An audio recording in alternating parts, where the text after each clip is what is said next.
Assalamualaikum warahmatullahi wabarakatuh. Halo sahabat sejuta kisah. Semoga saja Anda masih selalu setia bersama kami, channel yang setiap hari selalu menyuguhkan cerita-cerita misteri yang menarik. Dan untuk kesempatan kali ini kami sudah menyiapkan sebuah kisah nyata misteri yang berjudul Aku yang terbaring di bawah bangku taman. Sejak sore Bandung terus diguyur hujan. Udara dingin mulai masuk melalui celah-celah pintu. Udara dingin mulai masuk melalui celah-celah pintu kosan, sehingga menggangguku yang dari tadi meringkuk di atas kasur. Kerucuk-kerucuk, perut mulai berbunyi. Sepertinya cacing-cacing di dalamnya sedang teriak kelaparan. Aku pun bangkit lalu mengintip suasana koridor dari balik pintu. Suasananya sepi seperti tidak ada kehidupan. Hanya ada si King Kong penjagaku yang sedang bermain-main dengan anak kucing milik ibu kos. Ya, begitulah kegiatannya sehari-hari. Kong, panggilku melalui batin. Apa, Mir? Sahutnya sambil menarik-narik buntut anak kucing itu. Liatin Wildan dong, dia lagi ngapain di atas? Pintaku. Is, ganggu aja. Balasnya lalu menghilang menembus langit-langit menuju lantai 2. Hanya dalam hitungan detik, dia sudah duduk di atas tempat tidurku. Lagi ngapain dia? Tanyaku. Tidur, mau dibangunkan? Jangan, nanti dia ngamuk lagi. Terpaksa aku naik ke lantai atas menuju kamar Wildan. Pintunya sedikit terbuka. Ku intip ke dalam. Benar saja dia masih tidur pulas. Dan, Wildan. Ku panggil sambil menggoyang-goyangkan tubuhnya. Apaan, Mir? Balasnya masih dengan mata tertutup. Keluar yuk, beli makan. Ajakku. Enggak ah, lagian masih hujan kan? Sedikit, gerimis doang. Duluan aja deh, Mir. Aku ntar mesen online aja. Oh, ya udah. Aku pun kembali ke kamar, mengambil jaket dan kunci motor, lalu berjalan menuju parkiran. Ikut, Mir. Ucap si King Kong yang sedang duduk di salah satu motor yang terparkir. Jangan cuman bentar doang. Ya, padahal kalau cuacanya begini pasti ramai. Makanya nggak usah ikut, nanti saya yang repot. Kunyalakan motor, kemudian melaju keluar kosan dan melewati gang sempit menuju jalan besar. Makan apa ya? Pikirku seraya mengedarkan pandangan. Dingin-dingin begini enaknya makan mie instan di warkop. Kuarahkan motor ke warkop Mang Heri. Tidak butuh waktu lama aku sudah memarkirkan motor di depannya. Warkop terlihat sepi. Hanya ada 2 sepeda motor yang terparkir. Mang, biasa ya? Ucapku memesan menu andalan, mie goreng double plus telur, lalu duduk di bangku kayu panjang. Siap, Mir. Balasnya langsung mempersiapkan pesananku. Aku mengambil ponsel di saku celana. Sudah hampir jam 8:30 malam, tapi kondisi jalan masih belum seramai biasanya. Wildan mana, Mir? Tanya Mang Heri sambil memotong 3 helai sawi. Masih tidur di kosan. Pantesan, biasanya kemana-mana berdua. Bisa aja, Mang. Kan kalau ke kamar mandi tetap sendiri. Balasku diikuti tawa Mang Heri.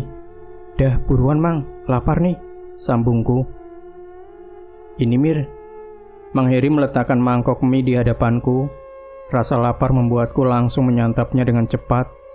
Selesai makan, aku mengobrol sebentar lalu pulang. Tak terasa ternyata hujan sudah reda. Kubatalkan niat untuk langsung pulang ke kosan. Memilih untuk jalan-jalan sebentar berkeliling kota Bandung. Terlihat jalanan sudah mulai ramai, didominasi oleh sepeda motor. Kuarahkan sepeda motor menuju sebuah taman di tengah kota. Setelah mencari parkir motor yang paling dekat, aku pun berjalan masuk ke area taman. Ada sambutan hangat dari seorang kakek tua penunggu salah satu pohon beringin. Suasana taman pada malam ini sudah lumayan ramai. Muda-mudi sedang memadu kasih di bangku-bangku taman. Mereka tidak sadar ada banyak wanita berdaster kuntilanak yang menonton dari atas pohon. Aku pun lanjut berjalan menyusuri taman, mencari bangku yang masih kosong. Agak jauh, akhirnya kutemukan sebuah bangku kosong. Letaknya di pojok, bersebelahan dengan sebuah pohon besar. Padahal ini bisa menjadi tempat yang strategis untuk memadu kasih. Namun tak ada muda-mudi yang menempatinya. Aku sedikit curiga. Sebelum duduk kutatap pohon besar itu. Tidak ada sesuatu yang aneh. Hanya beberapa kuntilanak yang terbang dari dahan satu ke dahan lain. Itu pun mereka membubarkan diri saat melihatku duduk. Suasana di sini berbeda sekali. Tenang tanpa gangguan suara kendaraan bermotor dari jalan raya. Aku hanya duduk sambil menghirup udara malam kota Bandung. Namun ketenangan ini tak berlangsung lama. Terdengar suara tangis seorang wanita lirih sekali. Aku berusaha fokus mencari sumber suara itu. Ternyata dari arah belakang. Aku menoleh. Terlihat seorang wanita sedang duduk menyandarkan punggungnya ke pohon besar. Kepalanya tertunduk sehingga wajahnya tak terlihat, terhalang oleh rambut yang menjuntai hingga menyentuh tanah. "Ada apa ya, Mbak?" Tanya aku pada sosok yang dari tadi hanya diam mematung. "Tolong saya," balasnya masih dengan kepala tertunduk. "Aduh Mbak, saya lagi nggak buka sesi curhat. Tapi kamu sudah menginjak-injak tempat tidur saya." Ucapnya agak marah, lalu mengangkat kepalanya. Kali ini aku bisa melihat wajahnya dengan jelas. Seorang wanita berwajah lokal dengan luka terbuka di keningnya. Dari luka itu masih mengalir darah segar yang mulai membasahi sebagian wajahnya. "Biasa aja Mbak, nggak usah diserem-seremin," ucapku. "Kamu mau menolong saya? Ya udah, Mbak duduk di sini, biar enak ngobrolnya." Tak ada rotan akar pun jadi, tak ada manusia, hantu pun tak apa-apa. "Tidak mau," balasnya. "Kenapa?" Dia pun mengangkat tangannya, menunjuk sesuatu di belakangku. Dengan cepat aku menengok. "Astagfirullah, Tebo, kamu ngapain di mari?" Ucapku pada sosok genderuwo yang berdiri di belakangku. "Cantik, Mir," balasnya dengan sorot mata menatap wanita itu. "Pantesan, cewek-cewek yang lagi nongkrong di atas pohon pada kabur. Ada kamu ternyata." Si King Kong nyuruh ikut. "Ya udah, pulang sana." "Tapi cantik Mir, boleh dibawa pulang nggak?" "Enggak, mending cari di danau tuh, banyak yang lagi mandi." "Oke bos." Dalam kedipan mata dia pun menghilang. "Nah, sudah aman, sini Mbak." "Tadi Mbak bilang tempat tidur." Tanya aku pada sosok yang sudah duduk di sudut bangku taman. Dia pun mengangguk pelan. "Jadi ini." Tiba-tiba wanita itu memberikan flashback momen-momen terakhir di hidupnya. Kami sudah berdiri di depan rumah kecil di sebuah desa. Lalu aku diajak masuk ke dalam rumah itu. "Mas nih, udah malam nak, jangan keluar rumah," ucap seorang wanita paruh baya. "Oh, namamu Mas nih, itu ibumu?" Tanya aku pada sosok yang dari tadi berdiri tak bersuara. Dia pun hanya membalas dengan anggukan, sedangkan matanya terus menatap ke arah wanita paruh baya itu. "Cuman ke kota sebentar Bu, ini kan malam minggu," balas Masni berlalu menuju pintu depan. "Pulangnya jangan malam-malam," pesan ibunya sebelum pintu depan tertutup. "Iya," sahut Masni dari luar rumah. Masni pun berlari ke ujung jalan di depan rumahnya. Seorang pria sudah menunggunya di sana, berdiri di samping motor yang terparkir di pinggir jalan. "Honda CB? Berarti ini tahun 70-an ya?" Tanya aku pada Masni. "Iya." Gambaran itu pun berlanjut. Kini aku sudah ada di sebuah tempat yang dikelilingi pepohonan. Kulihat Masni sedang duduk di atas jok motor sambil bersandar di bahu pria itu. "Dia pacarmu?" "Dayat itu namanya." "Oh." Tak lama kemudian, ada dua motor lain yang mendekat. Dayat pun menghampirinya. Terjadi percakapan antara Dayat dengan 4 orang pria lainnya. Sedangkan Masni masih duduk di atas jok motor. Kemudian, Dayat dan keempat pria itu berjalan mendekati Masni. membawakan beberapa botol minuman dan makanan ringan. Masni mengingatkan Dayat untuk tidak minum-minum, karena dia masih harus mengantarnya pulang. Berkendara dalam keadaan mabuk itu berbahaya. Ucapan Masni malah menyulut emosi Dayat dan teman-temannya. Terjadi adu mulut, hingga Dayat pun menampar wajah Masni. Tamparan yang keras membuat tubuhnya jatuh tersungkur. Kekejaman malam itu masih berlanjut. Teman-teman Dayat mulai memegangi tangan dan kaki Masni. Lalu Dayat mendekap wajah Masni dengan jaket kulitnya yang dikenakannya. Masni pun berontak, tangannya berhasil lepas, lalu memukul wajah Dayat dengan keras. Pengaruh alkohol membuat Dayat gelap mata. Dia mengambil sebuah batu, lalu menghantamkannya pada kepala Masni yang masih tertutup jaketnya. Seketika itu, tubuh Masni sudah tak lagi bergerak. Dayat membuka jaketnya. Dia terkejut melihat wajah pacarnya yang sudah bersimbah darah. Namun penyesalannya sudah terlambat. Di tengah kepanikan, salah satu temannya berinisiatif untuk menguburkan jasad Masni. Dia memerintahkan kedua teman lainnya untuk pergi mencari cangkul. Dayat yang terlihat masih syok, ikut menggotong jasad Masni menuju area yang lebih sepi. Di sanalah mereka akhirnya menguburkan jasad Masni. Gambaran pun berlanjut, kembali ke rumah Masni. Ibunya sedang menangis menanti kepulangan Masni. Namun anaknya itu tak pernah pulang. Masni sudah beberapa kali berusaha memberitahu ibunya di mana jasadnya dikuburkan. Namun usahanya tidak berhasil. Amarahnya kian hari kian bertambah, apalagi melihat kelima pelaku itu masih bebas berkeliaran. Masni mulai membalas dendam dengan meneror mereka satu persatu. Sebuah teror yang sangat menakutkan hingga mereka pun mati dalam penyesalan. Setelah itu jiwanya terkunci, terus menunggu seseorang untuk mengangkat tubuhnya yang masih terbaring di sini. Ya, di bawah bangku taman tempat aku duduk sekarang. Saya hanya ingin dikuburkan dengan layak, ucap Masni. Tapi saya tidak bisa membantumu untuk hal itu, balasku. Kenapa? Apa kamu tidak kasihan dengan saya? Bukan begitu. Kejadiannya kan sudah puluhan tahun. Sekarang keadaannya sudah berubah. Ya sudah, jika kamu tidak mau membantu, balasnya memalingkan wajah. Tapi dia kembali menghadapkan wajahnya padaku. Apalagi? Tolong bilang pada ibu kalau saya dikubur di sini. Aku pun tersenyum kecut. Kenapa senyum? Bisa tidak? Minta tolong maksa amat.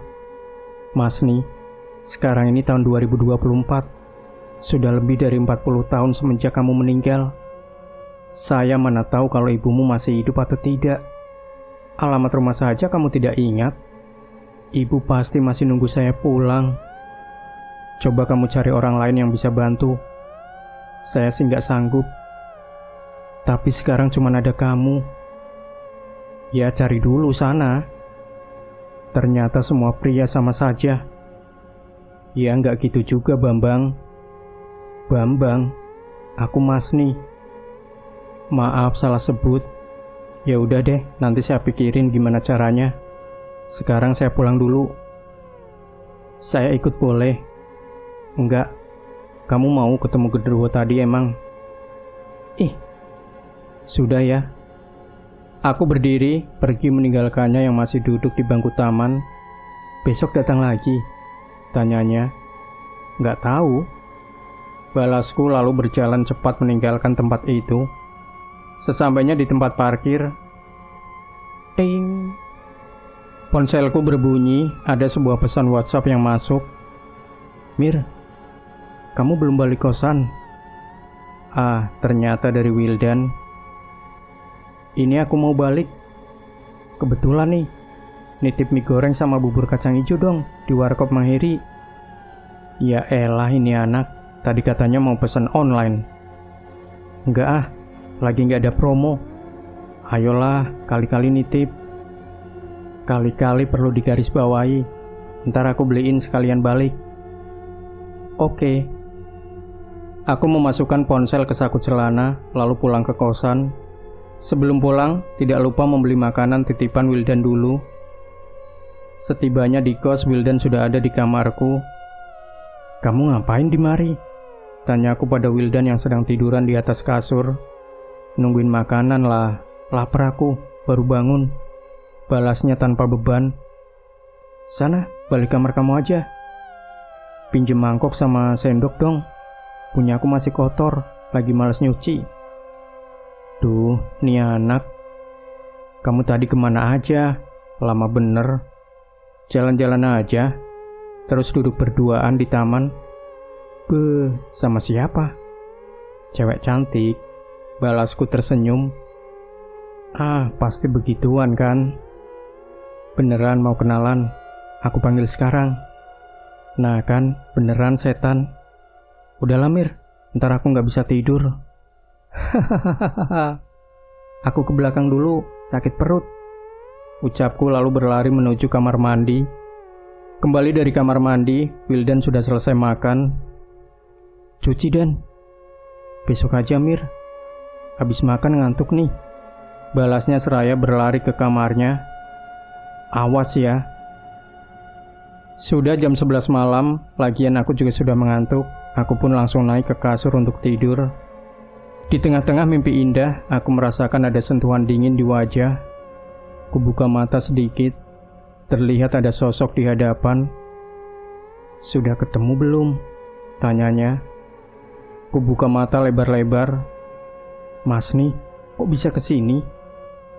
"Dia yang mengajak saya kesini," balasnya sambil menunjuk si King Kong yang duduk di atas lemari. "Kebangetan ya, nggak tahu orang ngantuk," ucapku kesal pada si King Kong. "Kasihan Mir, dia dari tadi mondar-mandir di parkiran," balasnya. "Ya usirlah." "Kok diusir? Jahat banget balas Mas nih. Lupa, masih ada di sini." "Jadi gimana? Udah ketemu ibu?" tanyanya.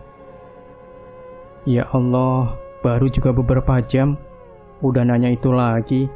"Belum." "Jangan marah dong, saya pulang lagi deh." Tunggu, coba tanyain ke atas."